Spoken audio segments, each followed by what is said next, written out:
Over the past year and a half, mental health has constantly been in the news, emphasizing in a way that the pandemic did not just affect our physical health but also to a very large extent our mental health. It is evident that poor mental health has now become a parallel pandemic, living in a world where invisible mental health issues have been shadowed for decades together. The little light that has been shed on mental health issues of late is a welcome change. Today, we need to question ourselves. Why did it take a pandemic to finally give mental health concerns the podium it rightfully needed?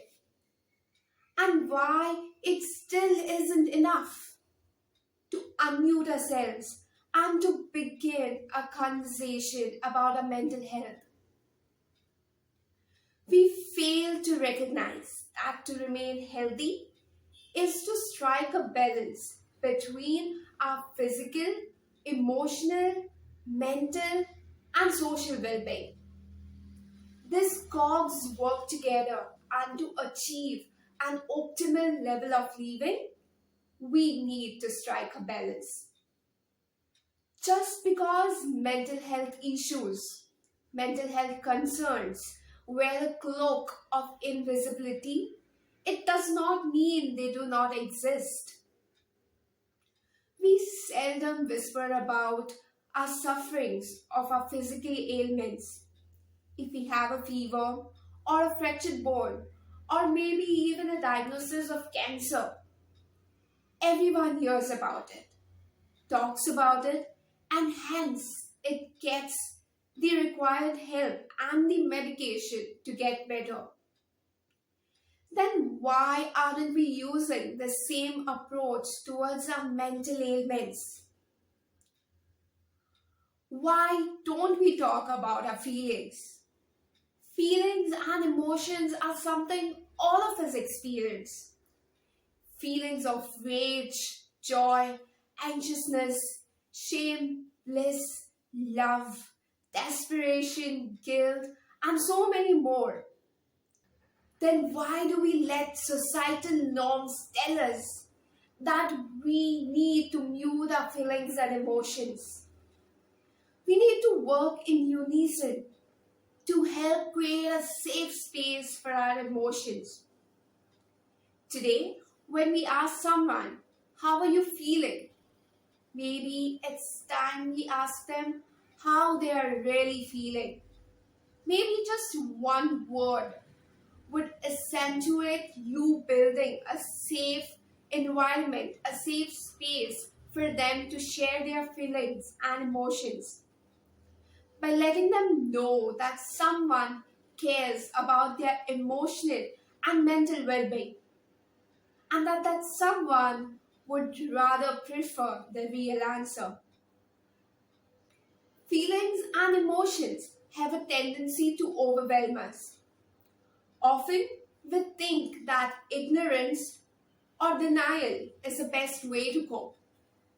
The traumatic experiences, frustrations, anger, stress over unresolved issues cling to us as residuals from our daily routine, forgetting that talking is healing and talking to a mental health expert is yet another step towards resolving the issues.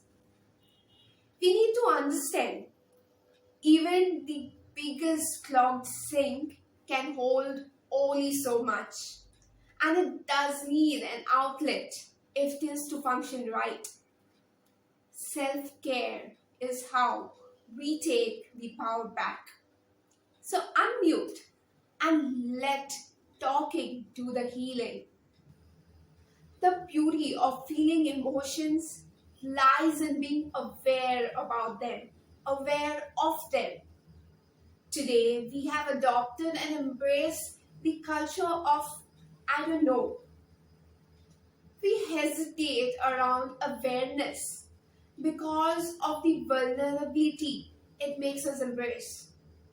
There is so much power in being mindful of our emotions, in being aware of what triggered that response.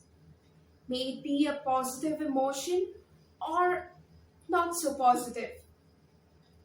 The overall objective of Mental Health Day is to raise awareness regarding mental health issues around the world and to educate about the tragic consequences of social and self induced stigma that can bring to warriors of mental health issues. In achieving this, we can all break away from the habit of labeling, which breeds stigma, prejudice, and discrimination against people with mental illness. Labeling humans, things, or distinguishing them comes so easy for us and it has become an unconscious habit for most. However, such demarcation requires oversimplification. We need to understand that even with the most obvious attributes, there barely exists a definite line of distinction. Even more so, there is no sharp line between mental health and mental illness. We have an obligation as global citizens to watch our language. Is my confirmation to societal labels further widening this divide between us and them? Am I contributing to the stigma which would withhold someone from obtaining the mental health care they need? The cruelest thing one could do to a person with an invisible illness is to make them feel like they need to prove how sick they are, or maybe hide it in order to seem normal, which would hinder their attempts of attaining health. We need to emphasize that our illnesses, may it be physical or mental, is definitely not a personal failure, and that it is okay to not be okay. So let's unmute ourselves and break this age old stigma over mental health. Let's eradicate and challenge the stigma associated with it. Let's stop labeling. Let's talk about making appointments and visiting your counselor. Let it pop up in casual conversation. Something that is no longer met with a reaction like, oh my god, but why? What is wrong with you? But rather with the feedback of, I am proud of you for making your mental health a priority. So here I am, starting a much needed conversation about mental health, choosing to unmute myself in the hope to mobilize efforts in support of mental health. I am choosing to make mental health a priority. Are you willing to join in the campaign of breaking the silence over mental health and by choosing to unmute?